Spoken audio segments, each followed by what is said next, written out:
Welcome to എജുമി. അപ്പൊ നമ്മുടെ last ക്ലാസ്സിൽ നമ്മുടെ യൂണിറ്റ് 4 ബ്ലോക്ക് 2 യൂണിറ്റ് 4 ആയിരുന്നു നമ്മൾ ഡിസ്കസ് ചെയ്തിട്ടുണ്ടായിരുന്നത്. കർഷക പ്രസ്ഥാനങ്ങളും അതുപോലെ തന്നെ വർക്കേഴ്സിന്റെ മൂവ്മെന്റ്സ് ഒക്കെ ആയിരുന്നു നമ്മൾ ഡിസ്കസ് ചെയ്തിട്ടുണ്ടായിരുന്നത് അല്ലെ. അതിൽ നമ്മൾ കിസാൻ സഭയെ കുറിച്ചിട്ടും ബർദൌലി സത്യാഗ്രഹത്തെ കുറിച്ചിട്ടും ഒക്കെ ആയിരുന്നു നമ്മൾ ഡിസ്കസ് ചെയ്തിട്ടുണ്ടായിരുന്നത്. അപ്പൊ നമ്മൾ അതിന്റെ സെക്കൻഡ് പാർട്ടായിട്ടാണ് നമ്മൾ ഇന്ന് ക്ലാസ് സ്റ്റാർട്ട് ചെയ്യുന്നത്. നമ്മൾ കുറച്ച് ടൈം എടുത്തു അല്ലേ നമ്മുടെ ക്ലാസ് ഒന്ന് തുടങ്ങാൻ വേണ്ടി. അപ്പൊ നിങ്ങൾ ആരും മറന്നിട്ടില്ല എന്നൊക്കെ കരുതുന്നുണ്ട്. ബർദൌലി സത്യാഗ്രഹവും ഏക മൂവ്മെന്റും അവധിലെ കിസാൻ സഭയും ഒക്കെ തന്നെ നിങ്ങൾ പഠിച്ചത് ഓർക്കുന്നുണ്ടാവുമെന്നാണ് വിചാരിക്കുന്നത്. അപ്പൊ ഇന്നത്തെ ക്ലാസ്സിൽ നമുക്ക് എടുക്കാനുള്ളത് പെസന്റ് മൂവ്മെന്റ്സ് ഇൻ 1930s. 1930കളിൽ കർഷക കലാപങ്ങൾ ഉണ്ടാവുന്നുണ്ട്. ഈ കർഷക കലാപങ്ങളുടെ അടിസ്ഥാനമായിട്ടുള്ള ബേസിക് ആയിട്ടുള്ള റീസൺ എന്തായിരുന്നു, അല്ലെങ്കിൽ കോസ് എന്തായിരുന്നു? ഈ ബ്രിട്ടീഷുകാർ ഇന്ത്യയിൽ ഏർപ്പെടുത്തിയിട്ടുണ്ടായിരുന്ന നികുതി സംവിധാനങ്ങളും അതുപോലെ തന്നെ അവർ നേരിട്ടിരുന്ന പ്രശ്നങ്ങളുടെ ഒക്കെ തന്നെ ഒരു ഇതുകൊണ്ടായിരുന്നു എന്തുണ്ടായിരുന്നത് അല്ലെ, നമ്മുടെ കർഷക കലാപങ്ങള് ഇന്ത്യയിൽ ഉണ്ടായിരുന്നത്. അപ്പോ ഇനി എന്താണ് ഈ 1930s ഉണ്ടായിരുന്ന കർഷക കലാപങ്ങൾ എന്നുള്ളത് നമുക്കൊന്ന് ചെക്ക് ചെയ്യാം അല്ലെ. അപ്പം the civil disobedience movement witnessed the participation of peasants in large numbers. 1930കളിൽ എന്തുകൂടി സ്റ്റാർട്ട് ചെയ്തിട്ടുണ്ടായിരുന്നു? നമ്മൾ മുൻ ക്ലാസ്സുകളിലൊക്കെ പഠിച്ചതുപോലെ തന്നെ ഇന്ത്യയിൽ സിവിൽ ഡിസോബീഡിയൻസ് മൂവ്മെന്റിൽ നിയമലംഘന പ്രസ്ഥാനം ആരംഭിച്ചിട്ടുള്ള സമയമായിരുന്നു എന്ന് നമ്മൾ പറഞ്ഞു. അപ്പൊ ഈ നിയമലംഘന പ്രസ്ഥാനത്തിന്റെ ഭാഗമായിട്ട് ഗാന്ധി മാസ് സ്ട്രഗിൾ ഒക്കെ തന്നെ തുടങ്ങി. അതായത് എല്ലാ ആളുകളെയും ഒന്നിച്ചിട്ടുള്ള ഒരു ബഹുജന സമരമൊക്കെ തുടങ്ങിയതിന്റെ ഭാഗമായിട്ട് അതിൽ എന്തുണ്ടായിരുന്നു? ഈ കർഷകരുടെ പാർട്ടിസിപ്പേഷൻ കൂടി എന്തുണ്ടായിരുന്നു? ഈ പറഞ്ഞ നമ്മുടെ സിവിൽ ഡിസോബീഡിയൻസ് മൂവ്മെന്റിൽ ഉണ്ടായിരുന്നു.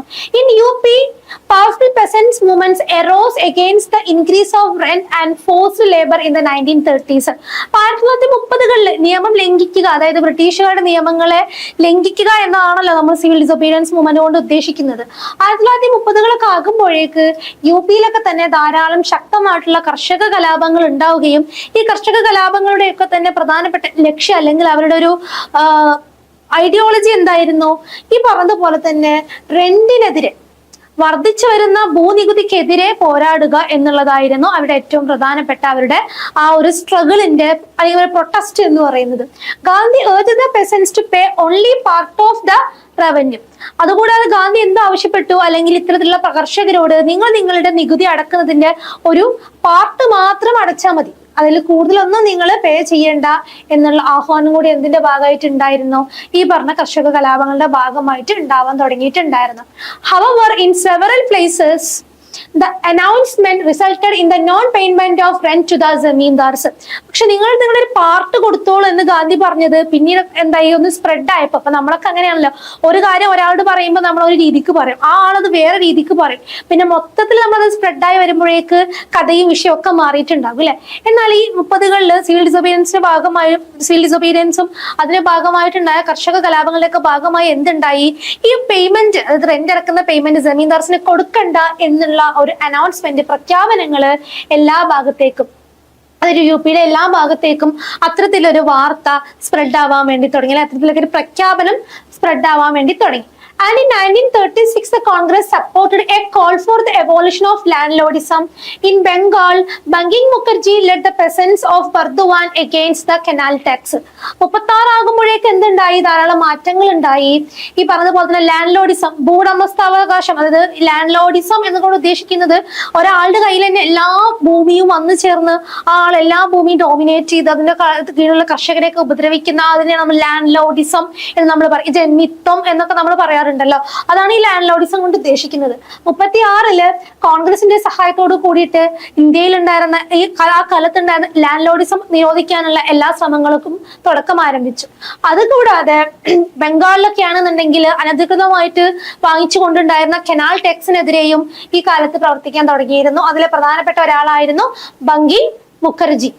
There was resentment in Odisha, Punjab, Bihar and അപ്പൊ ഈ സമയത്ത് ഒരുവിധം എല്ലാ പ്രദേശങ്ങളിലും, ഇന്ത്യയുടെ എല്ലാ ഏരിയകളിലും ചുറ്റിപ്പറ്റി എന്തുണ്ടായിരുന്നു? ധാരാളം അമർഷങ്ങൾ നിലനിന്നിട്ടുണ്ടായിരുന്നു.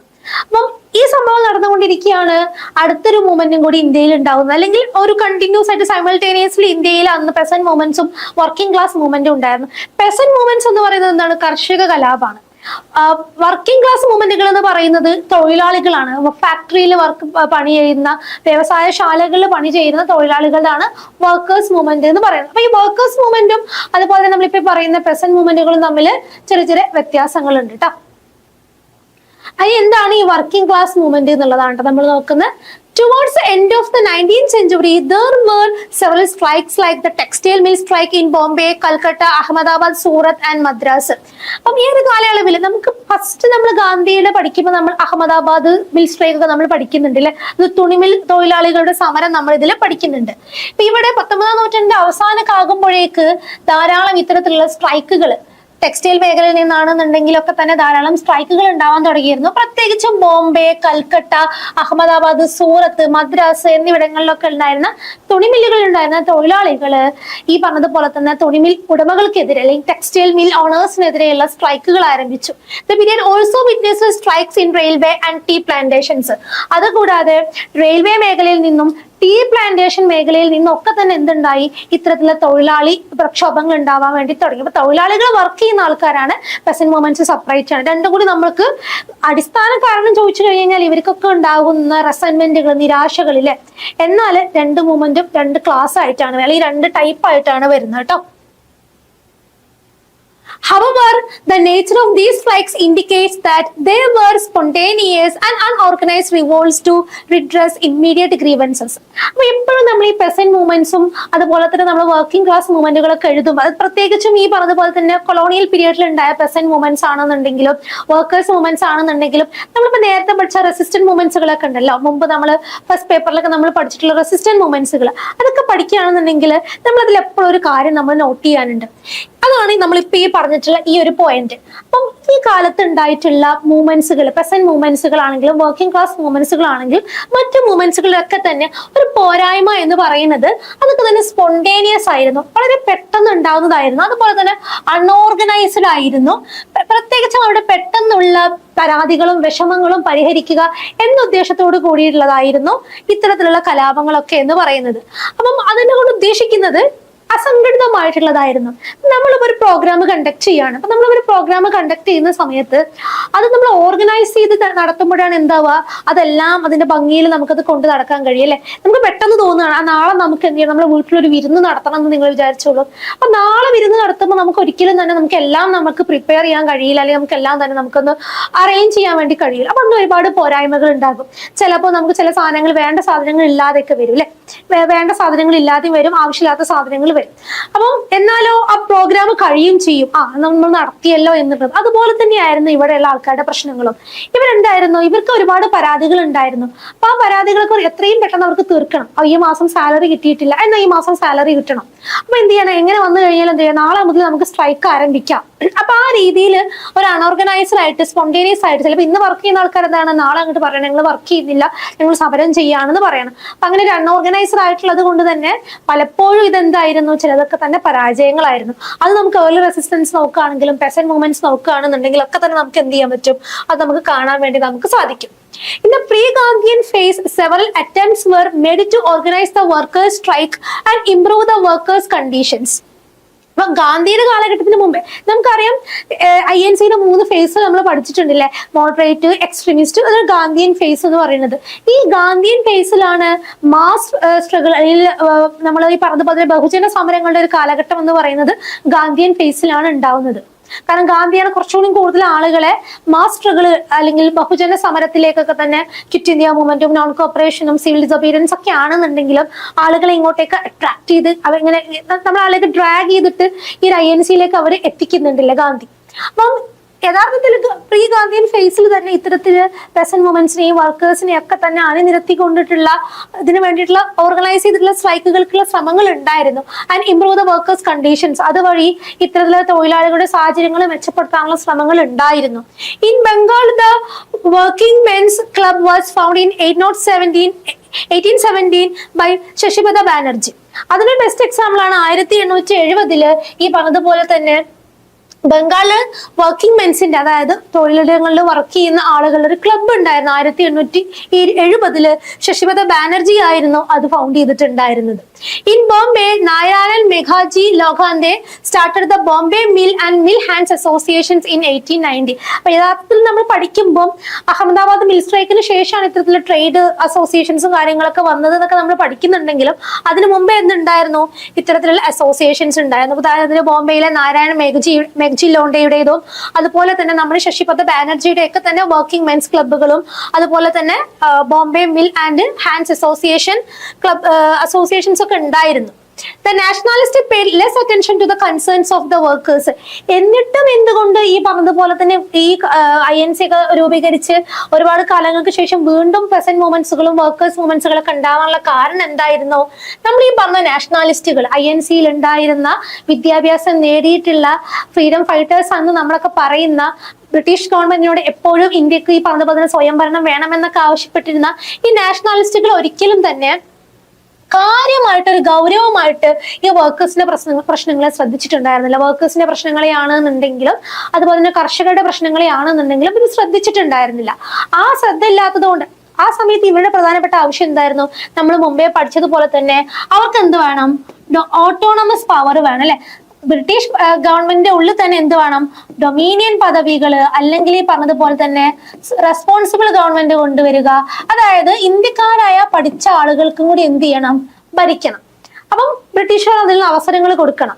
അതായിരുന്നു മെയിൻ ആയിട്ടുണ്ടായിരുന്ന ഇവരുടെ ആവശ്യം. അപ്പൊ അന്ന് അത്രയും ബേസിക് ആയിട്ടുള്ള ഒരുപാട് കാര്യങ്ങൾ ഉണ്ട് എന്നുണ്ടെങ്കിലും ഈ കാര്യങ്ങളൊന്നും തന്നെ കാര്യമായിട്ട് അതിൽ ശ്രദ്ധിക്കാനുള്ള ശ്രമങ്ങള് INCയുടെ ഭാഗത്തുനിന്നോ അല്ലെങ്കിൽ ഈ ദേശീയ നേതാക്കളുടെ ഭാഗത്തുനിന്നോ ഉണ്ടായിട്ടില്ല.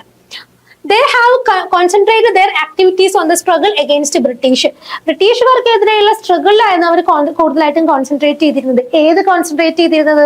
നമ്മൾ ഈ നേരത്തെ പറഞ്ഞതുപോലെ തന്നെ ഭരണ മേഖലയിൽ ബ്രിട്ടീഷുകാർക്കൊപ്പം തന്നെ ഇന്ത്യക്കാർക്കും കൂടി ഭരിക്കണം. ഇന്ത്യയിൽ ഇന്ത്യക്കാർക്കും കൂടി ലെജിസ്ലേറ്റീവ് കൗൺസിലുകളിലും അതുപോലെ തന്നെ മറ്റും ഭരിക്കാനുള്ള അവകാശം കിട്ടണം എന്നുള്ളത് അതിലായിരുന്നു കൂടുതലായിട്ടും ഇവര് കോൺസെൻട്രേറ്റ് ചെയ്തിട്ട് നിന്നിട്ടുണ്ടായിരുന്നത്. There was a rebirth of working class activity from 1990 to 1922. അപ്പൊ അതുകൊണ്ട് തന്നെയാണ് മുമ്പ് കൊളോണിയൽ കാലഘട്ടം തുടങ്ങുമ്പോൾ ഇന്ത്യയിൽ ബ്രിട്ടീഷുകാർക്കെതിരെ ഉണ്ടായ വർക്കേഴ്സ് മൂവ്മെന്റും പെസന്റ് മൂവ്മെന്റ്സിന്റെ ഒക്കെ തന്നെ റീബർത്ത് ഈ പോലെ തന്നെ 19 മുതൽ 22 വരെ കാലഘട്ടങ്ങളിൽ ഉണ്ടാവുന്നത്. അപ്പൊ നമ്മൾ നേരത്തെ പഠിച്ച 1930-കളിലെ വർക്കേഴ്സ് മൂവ്മെന്റ് പെസന്റ് മൂവ്മെന്റ്സ് ഒക്കെ പോലെ തന്നെ the working class became organized and they began to fight for their cause. എന്നുള്ളത് 22 ശേഷം എന്തായി? ഇന്ത്യയിൽ ഗാന്ധിയൻ ഫേസ് ആരംഭിച്ചു. ഇന്ത്യയിൽ മീൻസ് INCയിൽ ഗാന്ധിയൻ ഫേസ് ആരംഭിച്ചു. ഗാന്ധി കുറച്ചും കൂടി ഈ പറഞ്ഞതുപോലെ തന്നെ പെസന്റ്സിന്റെയും വർക്കേഴ്സിന്റെ ഒക്കെ തന്നെ അവസ്ഥകൾ അറിയുകയും ആ രീതിയിൽ ഈ പറഞ്ഞതുപോലെ തന്നെ അവരെ കൂടെ നിന്നുകൊണ്ട് INCയിലേക്ക് ഇവരെയൊക്കെ തന്നെ ആകർഷിപ്പിക്കുകയും ചെയ്തു. INCയുടെ ഭാഗമായിട്ട് സാധാരണ ജനങ്ങളെയൊക്കെ തന്നെ ഉൾപ്പെടുത്തുകയും ചെയ്തു. അപ്പൊ അതോടുകൂടി എന്താവാൻ തുടങ്ങി? കുറച്ചും കൂടി ഇവരുടെ കാരണത്തിന് വേണ്ടിയിട്ട് ഇവരുടെ പരാതികൾക്ക് വേണ്ടിയിട്ട് കുറച്ചും കൂടി ഇവർ ഓർഗനൈസ്ഡ് ആയിട്ടൊക്കെ തന്നെ ഇവർ എന്ത് ചെയ്യാൻ തുടങ്ങി? ഇവരുടെ പ്രശ്നങ്ങൾ അഭിമുഖീകരിക്കാനും ആ പ്രശ്നങ്ങൾക്കെതിരെ അവർ ഒറ്റക്കെട്ടായി നിലനിൽക്കാനും ഒരു ഓർഗനൈസ്ഡ് ആയിട്ടുള്ള രീതിയിൽ സ്ട്രൈക്കുകളും മറ്റൊക്കെ നടത്താനും ഇവരെന്ത് ചെയ്തു? അതിന്റെ തുടക്കങ്ങളൊക്കെ അവിടെ ആരംഭിച്ചു. The economic distress of world war first, the influence of the Russian revolution and the formation of the international labour organisation created A situation favourable for the formation of the working class organisations. അപ്പൊ ആ സമയത്താണ് ലോകത്താകമാനം കുറെ മാറ്റങ്ങൾ സംഭവിക്കുന്നത്. ഒന്നാം ലോകമഹായുധം ഉണ്ടാക്കിയിട്ടുള്ള സാമ്പത്തിക ബാധ്യതകൾ അല്ലെങ്കിൽ സാമ്പത്തിക ബുദ്ധിമുട്ടുകൾ, രണ്ടാമതായിട്ടുണ്ടായ റഷ്യൻ റവല്യൂഷൻ ഇല്ലേ, നമുക്ക് ഈ ഒരു കാലയളവിലാണ് റഷ്യൻ റവല്യൂഷൻ ഉണ്ടാവുന്നത്, അല്ലെങ്കിൽ ഒക്ടോബർ വിപ്ലവം എന്നൊക്കെ നമ്മൾ പറയുന്ന റഷ്യൻ റവല്യൂഷൻ ഉണ്ടാവുന്നതും അതുപോലെ ദേശീയ പാർട്ടി അതായത് തൊഴിലാളി ഓർഗനൈസേഷൻ ILO എന്ന് നമ്മൾ ചുരുക്കി പറഞ്ഞാലും മതി, ഇന്റർനാഷണൽ ലേബർ ഓർഗനൈസേഷൻ ഒക്കെ തന്നെ എന്ത് ചെയ്യാൻ തുടങ്ങി? ഈ പറഞ്ഞ ആളുകൾക്ക് അനുകൂലമായിട്ടുള്ള ഒരു സാഹചര്യം ഇത്തരത്തിലുള്ള വർക്കിംഗ് ക്ലാസ് ഓർഗനൈസേഷൻസിന് പ്രോപ്പറായിട്ട് വർക്ക് ചെയ്യാനും സ്മൂത്ത് ആയിട്ട് വർക്ക് ചെയ്യാനുള്ള ഒരു സാഹചര്യം ഈ കാലയളവിൽ ഇന്ത്യയിൽ ഉണ്ടാക്കി കൊടുത്തു. അതെന്തായിരുന്നു? ഈ പറഞ്ഞ പോലെ ഒരു ഓർഗനൈസ്ഡ് ആയിട്ട് ഇത്തരത്തിലുള്ള സ്ട്രൈക്കുകൾ ആണെന്നുണ്ടെങ്കിലും മൂവ്മെന്റ്സ് ആണെന്നുണ്ടെങ്കിലും തുടങ്ങാനുള്ള ഒരു അനുകൂലമായ സാഹചര്യം ഉണ്ടാക്കുകയാണ് ചെയ്തത്. The Madras Labour Union formed in April 1918 and it is considered as the first trade union in India. അങ്ങനെയാണ് 1918 ഏപ്രിലില് ആദ്യത്തെ ട്രേഡ് യൂണിയൻ ആയിട്ട് കണക്കാക്കപ്പെടുന്ന മദ്രാസ് മലബാർ യൂണിയൻ ക്രിയേറ്റ് ചെയ്യുന്നത്. ഇതൊക്കെ നമുക്ക് എന്ത് ചെയ്യണം? നമുക്ക് PSCക്കൊക്കെ തന്നെ നമുക്ക് ഉപകരിക്കുന്ന ഒരു സംഭവമാണ് കേട്ടോ. അപ്പം ഒന്നാമത്തെ ഫസ്റ്റ് ലേബർ യൂണിയൻ ആയിട്ട് കണക്കാക്കപ്പെടുന്ന മദ്രാസ് ട്രേഡ് യൂണിയൻ ഇന്ത്യയിൽ എന്ത് ചെയ്തു? രൂപീകരിച്ചു. നമ്മൾ ഈ പറഞ്ഞതുപോലെ തന്നെ എന്തായി? ഈ പറഞ്ഞ പോലെ നമ്മുടെ മദ്രാസ് ലേബർ അസോസിയേഷൻസ് ഉണ്ടായി അല്ലെ, sorry Madras labour trade union രൂപീകരിച്ചു. ഓക്കെ, അപ്പൊ നമ്മള് എവിടെയാണല്ലോ ലാസ്റ്റ് നമ്മൾ കുറച്ചും കൂടെ മുന്നോട്ട് പോയി അല്ലെ. ഓക്കെ, ഇതൊക്കെ നമ്മള് ആനുകൂല്യങ്ങൾ സൃഷ്ടിച്ചതും ട്രേഡ് യൂണിയനും എല്ലാം നമ്മൾ പറഞ്ഞു കഴിഞ്ഞു. അപ്പൊ എന്ത് ചെയ്തു, ഇത്തരത്തിൽ എന്ത് ചെയ്യാൻ തുടങ്ങി, ഈ സൃഷ്ടിച്ച ഫേവറബിൾ കണ്ടീഷൻസ് ഒക്കെ തന്നെ എന്ത് ചെയ്തു, കൂടുതൽ മാറ്റങ്ങൾ ഉണ്ടാക്കി. അത് എക്സാമ്പിൾ ആയിട്ട് നമ്മൾ മദ്രാസ് ട്രേഡ് യൂണിയനെ കുറിച്ച് നമ്മൾ പറഞ്ഞു കഴിഞ്ഞു. The major leaders of the union were B P. Wadia, a nationalist leader and an associate of Annie Besant. The organization was based on the workers of Carnatic and Buckingham Mills in Madras. അപ്പൊ നമ്മൾ നേരത്തെ പറഞ്ഞ Madras trade യൂണിയന്റെ അതിന്റെ ഒരു main ആയിട്ടുള്ള നേതാവായിരുന്നു BP. Wadia എന്ന് പറയുന്നത്. ബി.പി. വാഡിയ അന്നത്തെ പ്രധാനപ്പെട്ട ദേശീയ നേതാവും നമ്മുടെ ഹോം റൂൾ പ്രസ്ഥാനത്തിന്റെ ഒക്കെ തന്നെ ഫൗണ്ടർ ആയിട്ടുള്ള അല്ലെങ്കിൽ അതിന്റെ കോ ഫൗണ്ടർ ആയിട്ടുള്ള ആനി ബസന്റിന്റെ ഒരു അസോസിയേറ്റും കൂടി ആയിരുന്നു ബി.പി. വാഡിയ. ഇനി കൂടാതെ ഇതിലുണ്ടായിരുന്ന വർക്കേഴ്സ് പ്രധാനമായിട്ടും കർണാട്ടിക്കിലെയും അതുപോലെ തന്നെ മദ്രാസിലെ ബക്കിംഗ്ഹാം മിൽസിൽ ഉണ്ടായിരുന്ന വർക്കേഴ്സ് ഒക്കെ കൂടി ചേർന്നിട്ടായിരുന്നു ഈ ട്രേഡ് യൂണിയനിൽ ഉണ്ടായിരുന്ന മെമ്പേഴ്സ് എന്ന് പറയുന്നത്.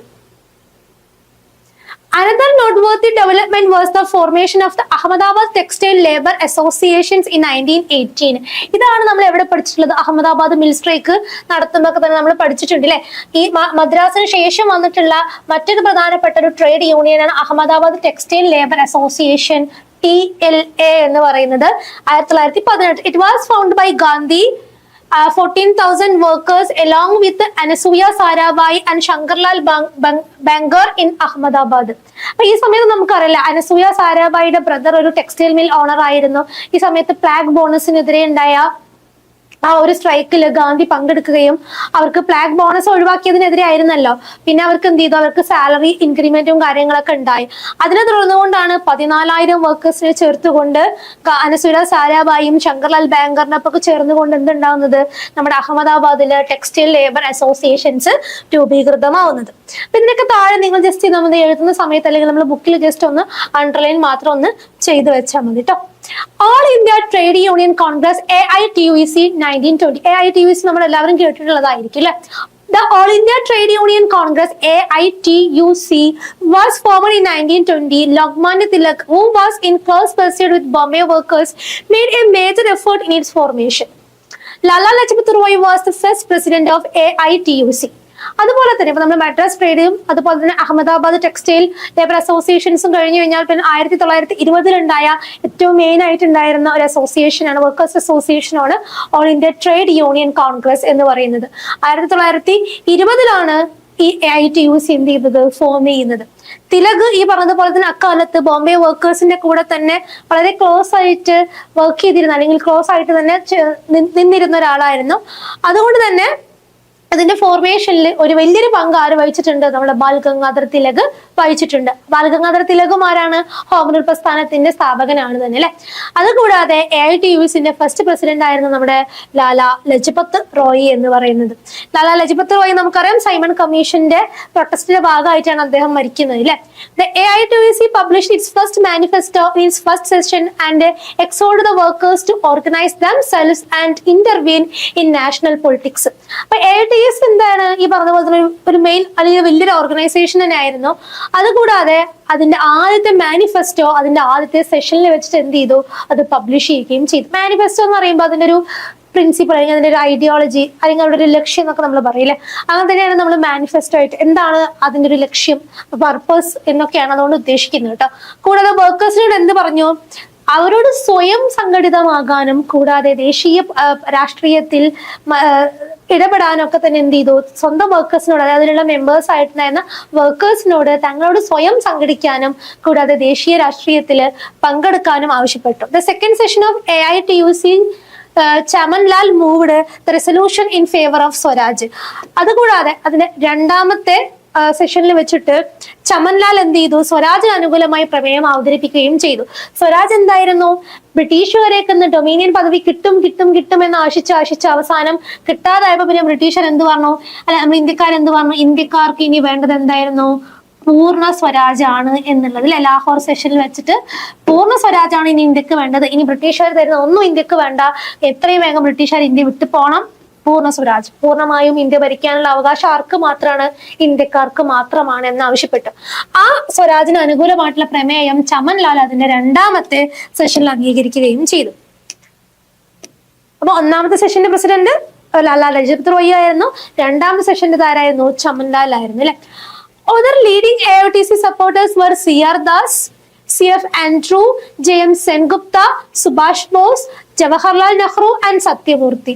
In April 1919, after the repression in Punjab and Gandhi's arrest, അപ്പോൾ ഇത് കൂടാതെ ഇപ്പൊ ചമൽലാലിനെയും ലാലാ ലജ്പത് റായിനെയും തിലകിനെയും ഒന്നും കൂടാതെ തന്നെ CR ദാസ്, ആൻഡ്രൂ, സെൻഗുപ്ത, സുഭാഷ് ചന്ദ്രബോസ്, നെഹ്റു, സത്യമൂർത്തി ഇവരൊക്കെ തന്നെ എന്തായിരുന്നു AITUCന്റെ അനുഭാവികൾ അല്ലെങ്കിൽ അതിന്റെ സപ്പോർട്ടേഴ്സ് തന്നെയായിരുന്നു.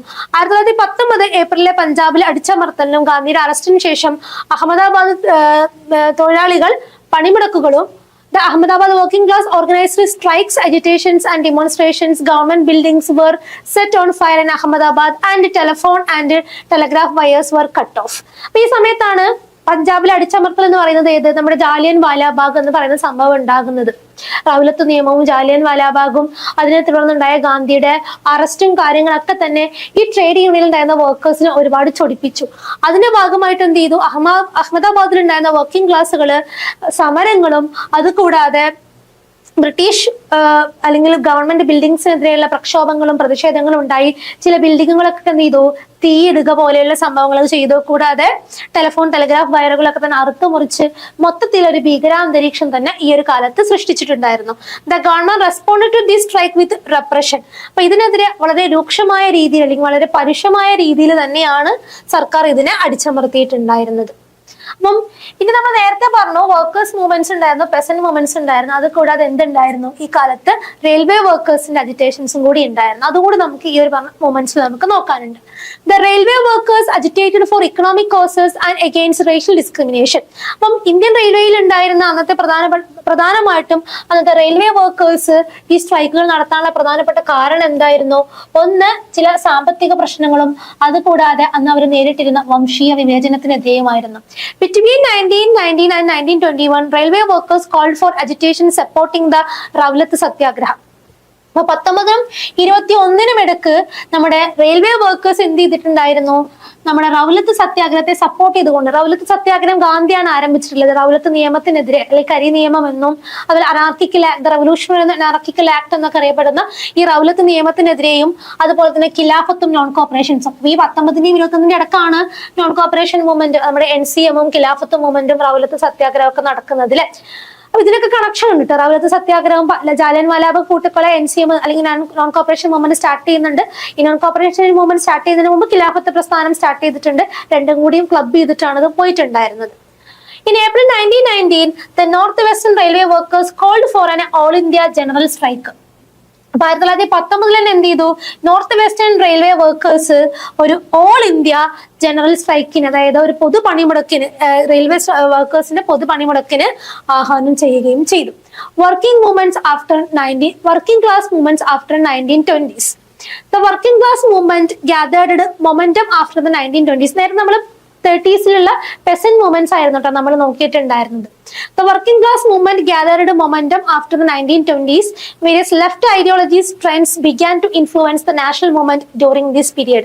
അപ്പോൾ 20ക്ക് ശേഷം എന്തുണ്ടായിരുന്നു, ഇന്ത്യയിൽ വർക്കിംഗ് ക്ലാസ് മൂവ്മെന്റുകൾ ഉണ്ടായിരുന്നു. ആ വർക്കിംഗ് ക്ലാസ് മൂവ്മെന്റുകളുടെ ഒരു പ്രത്യേകത എന്ന് പറയുന്നത് കുറച്ചുകൂടി ഇടതുപക്ഷ ഐഡിയോളജികൾ, ആശയങ്ങൾ ഇത്തരത്തിലുള്ള വർക്കിംഗ് ക്ലാസ് മൂവ്മെന്റിലേക്ക് മെർജ് ആവാൻ തുടങ്ങി എന്നുള്ളതാണ്. കാരണം ആ സമയമായപ്പോഴേക്കും എന്തുണ്ടായിരുന്നു, കുറച്ചും കൂടി കമ്മ്യൂണിസ്റ്റ് പാർട്ടിയുടെ ഇൻഫ്ലുവൻസും കാര്യങ്ങളൊക്കെ തന്നെ ഉണ്ടായിരുന്നു. Different communist groups organized themselves into the workers and peasants parties. അപ്പൊ ഈ സമയത്ത് ധാരാളം കമ്മ്യൂണിസ്റ്റ് ഗ്രൂപ്പുകൾ, അപ്പൊ ഇന്ത്യയിലൊക്കെ തന്നെ അപ്പോഴേ കമ്മ്യൂണിസ്റ്റ് പാർട്ടിയുടെ എമർജൻസ് ഉണ്ടായി കഴിഞ്ഞിട്ടുണ്ട്, അല്ലെങ്കിൽ അതിലൊരു ഇൻഫ്ലുവൻസ് ഉണ്ടായിരുന്നു. അതിന്റെ ഭാഗമായിട്ട് ധാരാളം വർക്കേഴ്സിനെ പെസന്റ് പാർട്ടീസ് ഒക്കെ തന്നെ ഓർഗനൈസ് ചെയ്യാൻ തുടങ്ങി. Under the leadership of SA Dange, Muzaffar Ahmad, PC Joshi and Sohan Singh Josh and PPP functioned as a left wing within the Congress. അപ്പൊ ഈ സമയമായപ്പോഴേക്ക് ഇടതുപക്ഷ ചായ്വുള്ള നേതാക്കന്മാരൊക്കെ തന്നെ എന്ത് ചെയ്തിട്ടുണ്ടായിരുന്നു, ഈ വർക്കേഴ്സിന്റെയും പെസൻസിനെയൊക്കെ കൂടി ചേർന്ന പാർട്ടീസ് ഉണ്ടായിരുന്നു. അവരൊക്കെ തന്നെ ഈ പറഞ്ഞ SA Dange, മുസഫർ അഹമ്മദ്, അതുപോലെ തന്നെ PC ജോഷിയെ പോലുള്ള നേതാക്കന്മാര് ഈ പറഞ്ഞതുപോലെ തന്നെ ഇത്തരത്തിലുള്ള ആളുകളൊക്കെ ഓർഗനൈസ് ചെയ്യാൻ വേണ്ടി തുടങ്ങിയിട്ടുണ്ടായിരുന്നു. ഓക്കെ അല്ലേ? Over the period, the communist ideology became popular. This influence was visible in AITUC as well. പക്ഷെ പിന്നീട് എന്തായി, കുറച്ചുകൂടി കഴിഞ്ഞപ്പോഴേക്ക് എന്ത് ചെയ്യാൻ തുടങ്ങി, കുറച്ചുണ്ടായിരുന്ന കമ്മ്യൂണിസ്റ്റ് ഐഡിയോ അല്ലെങ്കിൽ ലെഫ്റ്റ് ഐഡിയോളജീസുകൾ കുറച്ചുകൂടി സ്പ്രെഡ് ആവാൻ തുടങ്ങി. അത് AITUC എന്ത് ചെയ്യാൻ തുടങ്ങി, പ്രകടമാവാൻ വേണ്ടി തുടങ്ങി. In the AITUC too, the communists acquired a dominant position. This resulted in the split in the AITUC. അപ്പം ഈ AITUCക്ക് മുമ്പ്, അതായത് കമ്മ്യൂണിസ്റ്റ് ഒക്കെ ഇങ്ങനെ സ്ട്രോങ് ആവുന്നതിന് മുമ്പ് AITUC എന്തായിരുന്നു, ഒറ്റ ഒന്നായിരുന്നു. പക്ഷെ പിന്നീട് എന്തായി, കുറച്ചുകൂടി ഇടതുപക്ഷ ചായവുള്ള ആളുകൾ, പ്രത്യേകിച്ചും കമ്മ്യൂണിസ്റ്റ് ലെഫ്റ്റ് ഐഡിയോളജിയുള്ള ആളുകൾ കുറച്ചും കൂടി ഇതിലേക്ക് വരാൻ തുടങ്ങി. അതോടുകൂടി പ്രകടമായ മാറ്റങ്ങൾ നമ്മുടെ AITUCയിൽ ഉണ്ടാവാൻ വേണ്ടി തുടങ്ങി. അങ്ങനെ ഇത് AITUCന്റെ സ്പ്ലിറ്റിലേക്ക് നയിക്കുകയും ചെയ്തു. The workers under communist and nationalist influence participated in the national movement. അപ്പം ഈ കമ്മ്യൂണിസ്റ്റും അതുപോലെ തന്നെ നാഷണലിസ്റ്റ് ഇൻഫ്ലുവൻസിന്റെ ഒക്കെ തന്നെ ഭാഗമായിട്ട് എന്ത് ചെയ്യാൻ തുടങ്ങി, ഈ പറഞ്ഞ വർക്കേഴ്സ് ആണെങ്കിലും പെസൻസ് ആണെന്നുണ്ടെങ്കിലും ദേശീയ പ്രസ്ഥാനത്തിലൊക്കെ തന്നെ പങ്കെടുക്കാൻ വേണ്ടി തുടങ്ങി. In November 1927, the AITUC members participated in the demonstration against the Simon Commission. അതിനൊരു എക്സാമ്പിൾ ആണ് 1927 നവംബറിൽ സൈമൺ കമ്മീഷനെതിരെ നടന്ന പ്രകടനത്തിൽ AITUC എന്ത് ചെയ്തു, അംഗങ്ങൾ പങ്കെടുത്തിട്ടുണ്ടായിരുന്നു. അതെന്തായിരുന്നു, ഇപ്പൊ ഈ പറഞ്ഞതുപോലെ തന്നെ നമ്മള് വർക്കേഴ്സ് കൂടുതലായിട്ട് എന്ത് ചെയ്യാൻ തുടങ്ങി. അന്ന് വർക്കേഴ്സിന്റെ പ്രശ്നങ്ങൾ മാത്രമാണെന്നുണ്ടെങ്കിൽ പിന്നെ ദേശീയ പ്രസ്ഥാനത്തിന്റെ ഭാഗമായിട്ടും കൂടി എന്ത് ചെയ്യാൻ തുടങ്ങി, അവര് പങ്കെടുക്കാൻ വേണ്ടി തുടങ്ങി. The government enacted the Public Safety Act and Trade Union Dispute Act to suppress the workers' movement. അപ്പൊ എന്ത് ഇന്ത്യക്കാര് ഒരു മൂവ്മെന്റ് സ്റ്റാർട്ട് ചെയ്താലും അല്ലെങ്കിൽ ഒരു പ്രൊട്ടസ്റ്റ് സ്റ്റാർട്ട് ചെയ്താലും അതിനെ കൗണ്ടർ അറ്റാക്ക് ചെയ്യാനാണ് എല്ലാതും ആരും ചെയ്തിട്ടുണ്ടായിരുന്നു, ബ്രിട്ടീഷ് ഗവൺമെന്റും ചെയ്തിട്ടുണ്ടായിരുന്നു. അങ്ങനെയാണ് നമ്മുടെ ബ്രിട്ടീഷ് ഗവൺമെന്റ് എന്ത് ചെയ്യുന്നത്, പബ്ലിക് സേഫ്റ്റി ആക്ടും അതുപോലെ തന്നെ ട്രേഡ് യൂണിയൻ ഡിസ്പ്യൂട്ട് ആക്ടുകളും ആരംഭിച്ചുകൊണ്ട് അല്ലെങ്കിൽ അവതരിപ്പിച്ചുകൊണ്ട് ഈ മൂവ്മെന്റുകളെ തകർക്കാൻ വേണ്ടി ആരംഭിച്ചിട്ടുണ്ടായിരുന്നത്. The participation of the workers in the civil disobedience movement was significant. അതുകൂടാതെ അതാണ് നമ്മൾ ഈ പറഞ്ഞത് ബഹുജന സമരങ്ങൾ എന്ന് പറയുമ്പോൾ വർക്കേഴ്സും പെസൻസും ഒക്കെ തന്നെ ഗാന്ധിയുടെ പ്രസ്ഥാനത്തിന്റെ ഭാഗമായിരുന്നു എന്ന് പറയുന്നത്. ഈ 1942 നമ്മുടെ 1930 ഉണ്ടായ സിവിൽ ഡിസൊബീഡിയൻസ് മൂവ്മെന്റിലും ഈ വർക്കേഴ്സിനെയും പെസൻസിനെയും ഒക്കെ തന്നെ സാന്നിധ്യം വളരെ പ്രാധാന്യം അർഹിക്കുന്ന ഒന്നാണ്. The textile workers of Sholapur, Karachi, mill owners of Calcutta and mill workers of Madras clashed with the government. അപ്പം സിവിൽ ഡിസൊബീഡിയൻസിന്റെ ഭാഗമായിട്ട് എന്തായി, ഈ പറഞ്ഞതുപോലെ തന്നെ മില്ലുടമകളും തൊഴിലാളികളും തമ്മിലുള്ള ഏറ്റുമുട്ടലുകളും ഇക്കാലത്ത് ഉണ്ടായിരുന്നു. അപ്പൊ മെയിനായിട്ട് സിവിൽ ഡിസൊബീഡിയൻസ് എന്തായിരുന്നു, നിയമങ്ങളെ ലംഘിക്കുക എന്നുള്ളത് തന്നെയായിരുന്നു അല്ലെ. In Bombay, the Great Indian Peninsula Railway Men's Union launched a satyagraha when Gandhi breached the Salt Law on 6th April 1930. അതിന് തന്നെ ഒരു എക്സാമ്പിൾ ആണ് 1930 ഗാന്ധി എന്ത് ചെയ്യുന്നത്, ഉപ്പു സത്യാഗ്രഹത്തിലൂടെ സിവിൽ നിയമലംഘന പ്രസ്ഥാനത്തിന് തുടക്കം കുറിക്കുന്നത്. അത് ഉപ്പു നികുതി അല്ലെങ്കിൽ ഉപ്പു നിയമത്തെ ലംഘിച്ചുകൊണ്ട്. ഈ ഉപ്പു നിയമം ലംഘിച്ചപ്പോൾ ബോംബെയിൽ ഉണ്ടായിരുന്ന great Indian peninsula railway men's എന്ത് ചെയ്തു, യൂണിയൻ സത്യാഗ്രഹം ആരംഭിക്കുകയും ചെയ്തു. അന്ന് ഈ NCM-നാണെന്നുണ്ടെങ്കിലും സിവിൽ ഡിസൊബീഡിയൻസ് മൂവ്മെന്റ് ആണെന്നുണ്ടെങ്കിലും ഇന്ത്യയിൽ നിന്നും വളരെ വലിയ ഒരു വൈഡ് സപ്പോർട്ട് കിട്ടിയിരുന്ന സമയം കൂടിയായിരുന്നു.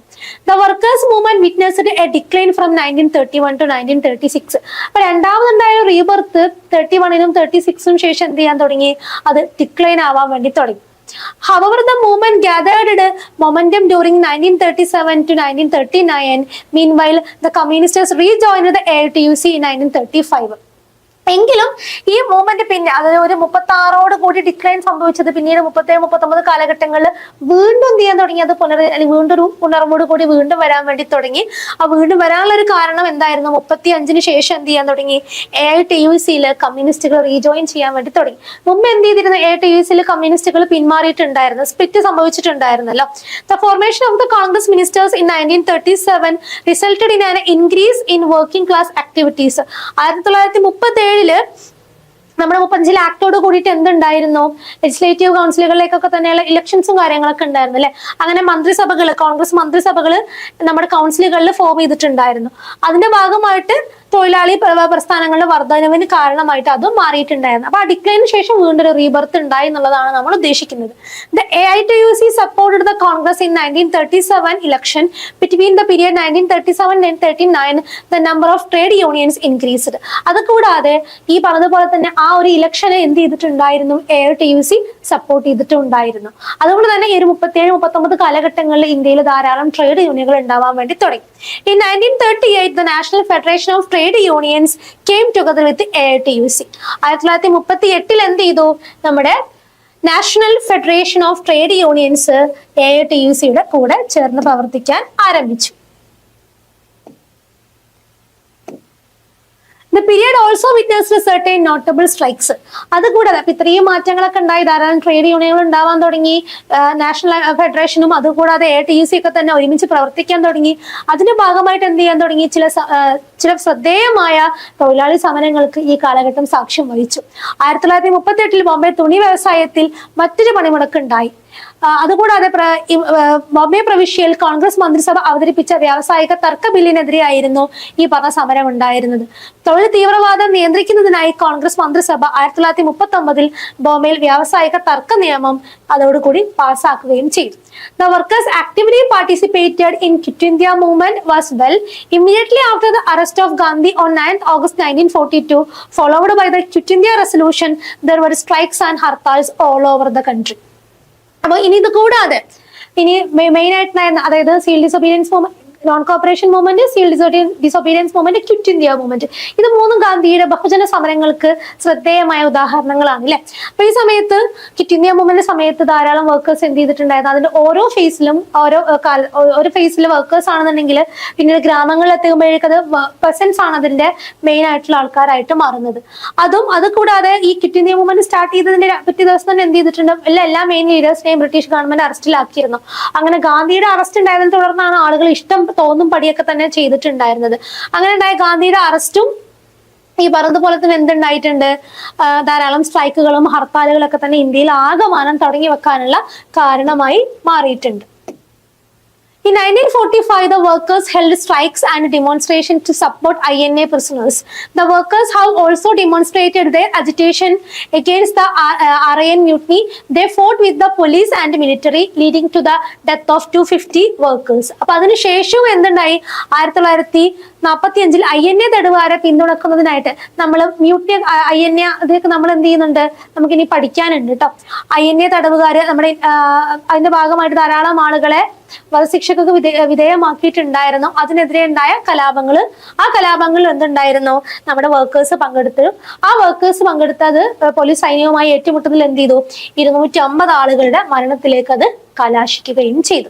അപ്പൊ അങ്ങനെ പിന്നീട് അങ്ങോട്ട് ഇന്ത്യയിൽ ഉണ്ടായിട്ടുള്ള ഒട്ടുമിക്കുള്ള എല്ലാത്തിനും ഈ വർക്കേഴ്സിന്റെ തന്നെ അതുപോലെ തന്നെ പ്രസൻസിന്റെ ഒക്കെ തന്നെ സപ്പോർട്ട് നമുക്ക് കാണാൻ വേണ്ടി നമുക്ക് സാധിക്കും. അപ്പൊ ഈ ഒരു ഇതിൽ നമുക്ക് ഇത്രയാണ് ഇത്രയായിട്ട് നമ്മളിതില് നോക്കിയിട്ടുള്ളത് കേട്ടോ. അപ്പൊ നമുക്ക് എന്തുണ്ട്, ഈ പറഞ്ഞതുപോലെ തന്നെ ഇതില് പെസന്റ് മൂവ്മെന്റ്സുകൾ മെയിൻ ആയിട്ട് നമ്മൾ ഇതിന്റെ ഓരോ ഓർഗനൈസേഷൻസ് നോക്കണം. അത് കൂടാതെ ഇതിന്റെയൊക്കെ മെയിൻ ആയിട്ടുള്ള കാരണങ്ങൾ, ഇതിന്റെ ബർത്ത്, റീബർത്ത്, ഇതിന്റെ ഡിക്ലൈന്, ഇതൊക്കെയാണ് നമുക്കിതിൽ മെയിൻ ആയിട്ട് നമുക്ക് നോക്കാനുള്ളത്. അപ്പൊ ഇത്രയാണ് നമ്മുടെ ബ്ലോക്ക് 2 യൂണിറ്റ് 4 നമുക്ക് ഡിസ്കസ് ചെയ്യാനുള്ളത്. അപ്പൊ ഇതോടുകൂടി നമ്മുടെ ബ്ലോക്ക് 2 നമുക്ക് അവസാനിച്ചു. ഇനി നമ്മൾ നെക്സ്റ്റ് ക്ലാസ്സിൽ നമ്മൾ എന്ത് ചെയ്യും, ബ്ലോക്ക് 3 നമ്മൾ സ്റ്റാർട്ട് ചെയ്യും. Okay, thank you all.